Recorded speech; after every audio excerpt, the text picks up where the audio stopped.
ভিক্ষুক রাস্তা দিয়া যায় আর জমিদারের পুত্রবধূও যায়। একজন সামনের থেকে আসতেছে, একজন সামনের দিকে যাইতেছে। দুইজনের ক্রসিং এর সময় ভিক্ষুকের গায়ের কাদা জমিদারের পুত্রবধূর গায়ে লেগে গেছে। সে দুনিয়া আন্ধার করে ফেলছে, স্বামীকে ডাইকা নিয়ে আসছে, বলছে ভিক্ষুক আমার কাপড় নষ্ট করে দিছে। সে শুধু ভিক্ষুক ছিল না, বৃদ্ধ ছিল। বৃদ্ধ ছিল না শুধু, জীর্ণ ছিল, শীর্ণ ছিল, শরীরে কাপড় ছিল না, ফাটা চিরা কাপড় ছিল, পায়ে জুতা ছিল না, পেটে ভাত ছিল না। জমিদারের পুত্র সইতে পারে নাই, যৌবনী শক্তি সয়তো সয় কি কইরা তার স্ত্রীর গায়ে ভিক্ষুকের কাদা, বস সমগ্র শক্তিকে হাতে একত্র করা বৃদ্ধের গালে বসায় দিছে। বৃদ্ধ কিচ্ছু বলে নাই, শুধু উপরের দিকে তাকায় দুই তিনটা শব্দ উচ্চারণ করছেন। শব্দগুলা হলো ইয়া মাল্লা তারা হলো ওয়ুন, ও আল্লাহ চোখে দেখা যায় না, ও তারা কুল্লা শাই, তুই সব দেখিস, ফারা তারা মা বি, তুই কি দেখিস না আমার সাথে কি ঘটতেছে, এটা কি দেখিস না? বলতে দেরি যুবক, মরতে দেরি হয় নাই। জমিদার চলে আসছে, প্রতিশোধ নিবে। বৃদ্ধের একদিকে মুস্কি হাসি, একদিকে বলতেছে প্রেমের খেলা এমনই হয়। জিজ্ঞাসা করছে কিসের প্রেমের খেলা রে? বলছে ওর প্রেমিকার গায়ে আমার কাদা লাগছে, পায়ের কাদা লাগছে, ও সইতে পারে নাই, যৌবনী শক্তি দিয়ে আমার বৃদ্ধ গালে বসায় দিছে। আমাকেও একজন ভালোবাসে, সেও সইতে পারে না, সেও সইতে পারে না, ও তো থাপ্পড় দিয়া ক্ষান্ত, সে জান নিয়ে নিছে, জান। যারাই আমরা অস্তিত্ব লাভ করছি বা যাদেরই আমাদের বর্তমানে আমরা উপস্থিত বা অস্তিত্ব আছে, এবং অস্তিত্বের সাথে যত জিনিস সংযুক্ত আছে, অস্তিত্বের সাথে প্রত্যেক মানুষের কিছু না কিছু সংযুক্ত আছে। হায়াত আছে, আমার দেহটা আছে, আবার কমবেশি মালও সবার আছে। এরকম শত সম্পর্ক আছে। যা কিছু আল্লাহ আমাদেরকে দিয়েছেন, সর্বকিছুর উদ্দেশ্য হল যে প্রত্যেকে যেন আল্লাহকে রাজি করে। আমার কথা কিন্তু এরকমই হবে। সুর আমার কাছে নাই, কোত্থেকে দিব আপনাকে? কথা কাটাই হবে। আস্তে আস্তে ভলিউম বাড়বে। মাইকের ভলিউম বাড়লেই তো হলো না, আমারও তো ভলিউম বাড়তে হবে। আপনি মাইকের ভলিউম বাড়ায় দিলেন, আমার ভলিউম বাড়লো না, তাহলে তো আর আওয়াজ বাহির হবে না, ঠিক না? আর আমার ভলিউম যখন বাড়বে, তখন মাইকের ভলিউম কম থাকলেও আওয়াজটা শোনা যাবে। এই জন্য একটু অপেক্ষা করেন। কেননা এমন না যে আমরা আসছি আমাদের চির দুশ্মন, উনি বাহিরে ঘুরতে গেছে, এমন না। উনিও কিন্তু আমাদের সাথেই আসছে। কেননা উনি জানে যে যতটুকুই মজমা, আওয়াজ যতটুকুই যায়, কারো দিলে যদি কথাগুলা লেগে গেল, আর সে যদি কালকে সকাল থেকে আমাকে বিদায় দিল, তাহলে ক্ষতি তার বিরাট বড় হয়ে যাবে। এই জন্য সে আমাদের সাথেই আসছে। শুধু সে আসে নাই, আরেকজনকে সাথে নিয়ে আসছে, যেটা সদা সর্বদা আমরা ভিতরেই বহন করে রাখি। আমাদের মনটা আমাদের ভিতরেই আছে। কেননা মনই শয়তানকে শয়তান তৈরি করছে। শয়তানের কোনো পিশাব ছিল না, সে কারো মুরিদ ছিল না যে পিশাব মারা গেছে তাকে খেলাফত দিয়া দিছে আর সে কিয়ামত পর্যন্ত এটাকে পরিচালনা করবে, সে দরবার খুলা দিছে, এমন না।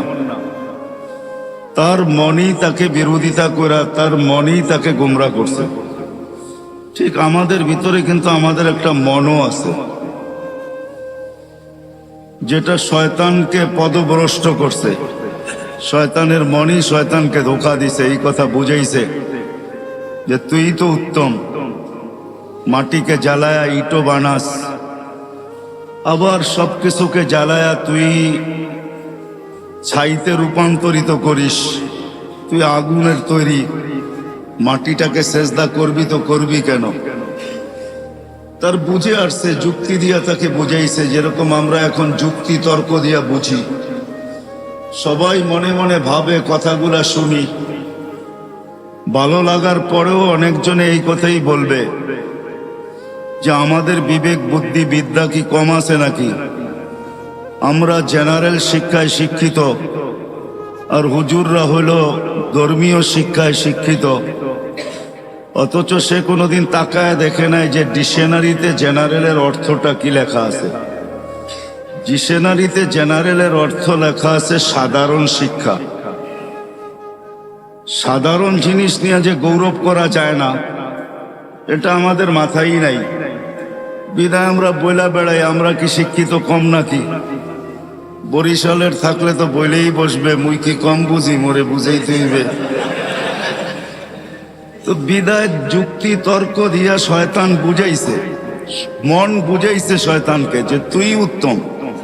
এই জন্য সে সৃষ্টি যদিও আল্লাহর পাওয়ার সম্বন্ধে আমাদের চেয়ে শয়তান 1000 কোটি গুণ বেশি জানে। কেন সে দীর্ঘ একটা সময় আরশের নিচে ছিল, 30,000 বৎসর টানা আরশের নিচে ছিল। সে শুধু আরশের তওয়াফ করছে, বিদায় তার অভিজ্ঞতা জ্ঞান অনেক বেশি। কিন্তু সে মনের কাছে মার খেয়ে গেছে, বিদায় ওই শয়তানও আমাদের সাথে আসছে। মন তো আছেই আছে। এই জন্য আল্লাহ রসুল কোন পর্বে বলছিলেন যে তুমি যদি মনের উপরে 1 পা দিতে পারো, তাইলে আরেক পা তোমার আমি জান্নাতে দেওয়ায় দিব। যদি মনের উপরে 1 পা দিতে পারো, তাহলে আরেক পাও তোমার জান্নাতে হবে। কিন্তু এটা পারাটা বড় কঠিন, পারাটা বড় কঠিন, এত সহজ না।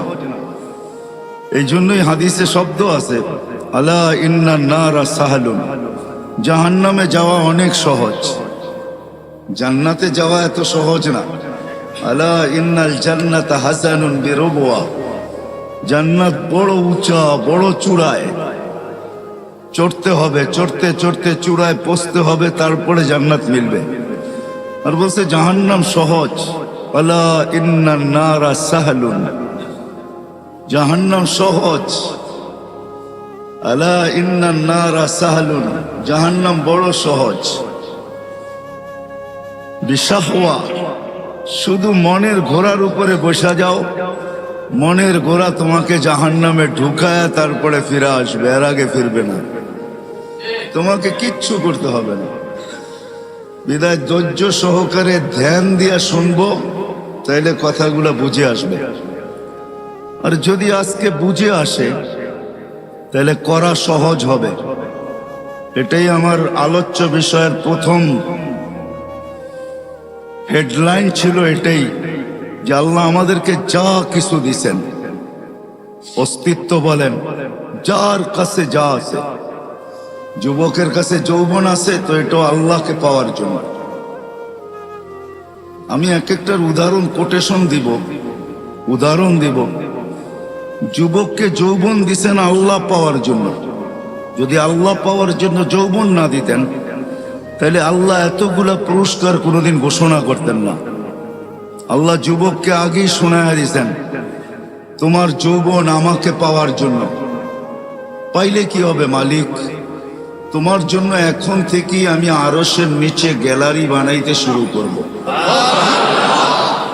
নর্মাল গ্যালারিরা, super deluxe gallery, normal gallery না। স্টুডিয়ামে নর্মাল গ্যালারিও থাকে, আবার সুপার ডিলাক্সও থাকে। সুপার ডিলাক্স যেটা হয়, ওটার ভিতরে চেয়ারও আলাদা, এসিও লাগানো থাকে, দেখতে অসুবিধা হইলে প্রজেক্টরও থাকে।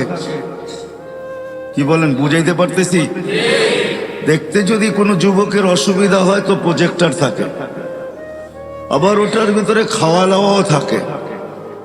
একটু পর পর জিজ্ঞাসা করে চা খাবেন, একটু পর পর জিজ্ঞাসা করে পানি লাগবে, কেননা খাদেম থাকে তো, কেননা সুপার ডিলাক্স ওরকম টিকিট নিয়ে ঢুকছে, বিদায় ওটার ভিতরে সমস্ত ব্যবস্থা থাকে। কোথাও কোথাও এমনও থাকে যে কনভেস পর্যন্ত বাড়ির থেকে গাড়িতে নিয়ে যাবে, আবার গাড়িতে বাড়ি পৌঁছায় দিবে। আবার এদের জন্য সিকিউরিটিও থাকে, এদের গেটও ভিন্ন থাকে। এরা সাধারণ গেট দিয়ে ঢোকে না, এদের জন্য